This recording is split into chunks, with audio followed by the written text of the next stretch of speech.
This is a matter that the world must confront and can no longer ignore.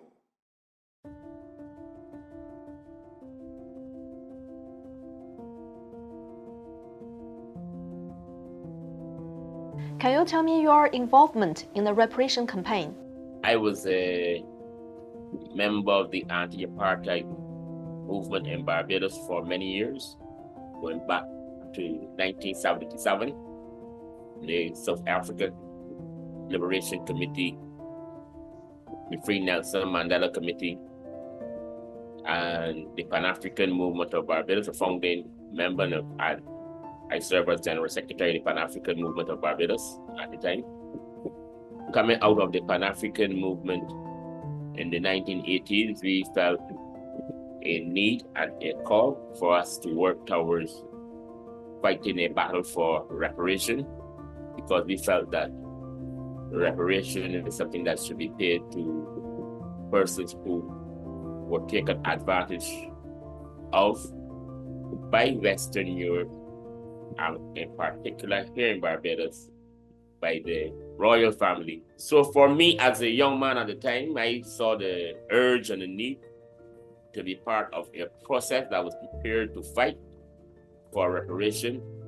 It was a very tough battle in the 1980s because there wasn't much recognition. In fact, people looked at us as madmen and women. But now you can see that there are some changes now because of the work that we have done in the 1980s and 90s in relation to the reparation battle that have created the conditions for full recognition for our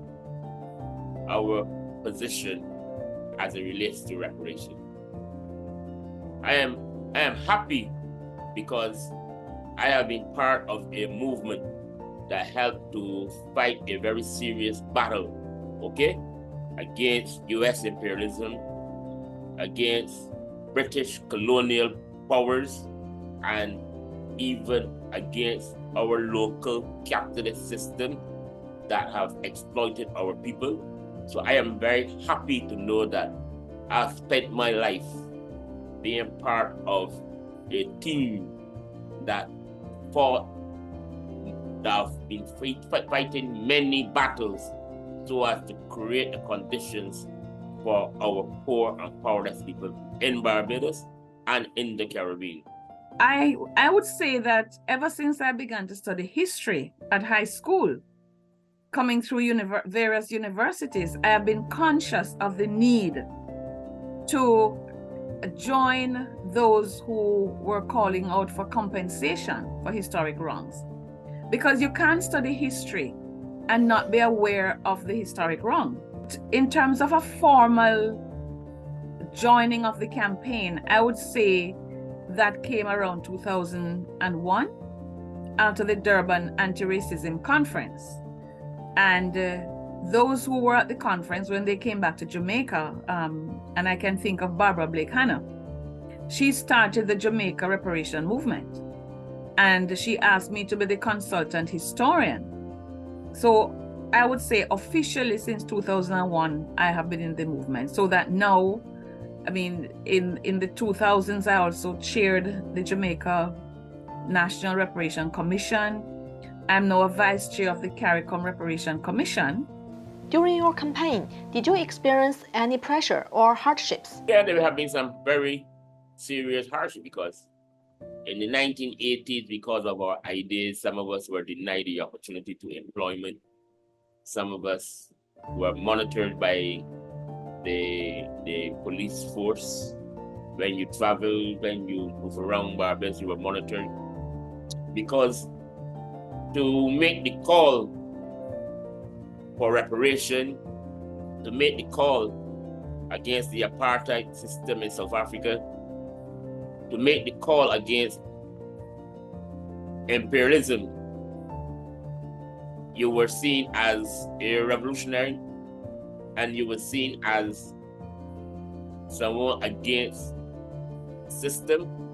But of course, there was some pushback, let's say from the elite, not from grassroots people, but from the elite, those who consider reparation as begging.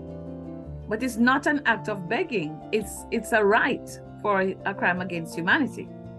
But I think that gradually more people from even that group have come on board. You see, when you look back at slavery, Black people were treated the worst in the world. Black people are seen by those very white rich people as second-class citizens, and they do not believe that we are entitled to reparation. Most Western countries will say, oh, we are sorry for the exploitation that would have taken place during slavery. And then they will say that, you know, it was their ancestors who did it and it's not them. And they will try to ease themselves out of the situation in terms of paying reparation and paying full reparation to African people who have suffered from slavery.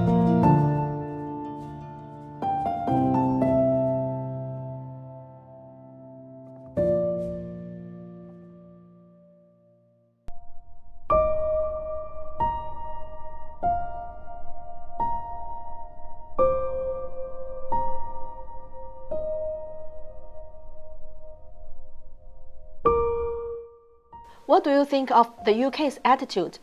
Do you think the UK will ever pay back and make an apology? But while the UK itself as a state, as a country, is not, and a former colonizer, is not taking responsibility at the level of the state, you do have individuals in the UK who are coming forward. They have formed themselves into a group called the Heirs of Slavery. Laura Trevelyan, who was a BBC journalist, resigned her job, took responsibility for her families benefiting from the proceeds of slavery, chattel slavery, and she and others have come forward to actually say they want to join the movement, they want to help the Caribbean to lobby the states, and they themselves are trying to see what they can do financially for the region. So I think that is good, but the major responsibility is the state. The state provided the environment and the laws within which the ancestors of these individuals could participate in the trafficking and in chattel enslavement. In any event, we continue to suffer from the legacies of that crime. So it's still on the table. The demand is on the table and it is legitimate. So we will just have to force them to come to the table. The Caribbean has actually written to these European countries asking for a meeting. So far, that meeting hasn't taken place, and a second round of letters is being drafted. So we will see where it ends up, but the pressure is still on. Recently, African and Caribbean countries partnered to form a united front to seek reparations from European countries. Are you optimistic about it? I am happy about that because it says something. It says that we have opened up the eyes of our African leaders. We have opened up the eyes of our Caribbean leaders so that they can unite themselves together to help us fight this reparation battle. Because the reparation battle must be fought at different levels. At the governmental level and also at the civil society level. And I think we also need to take it to a trade union level so that working class people can unite together internationally, whether white or black, to demand reparation for our people.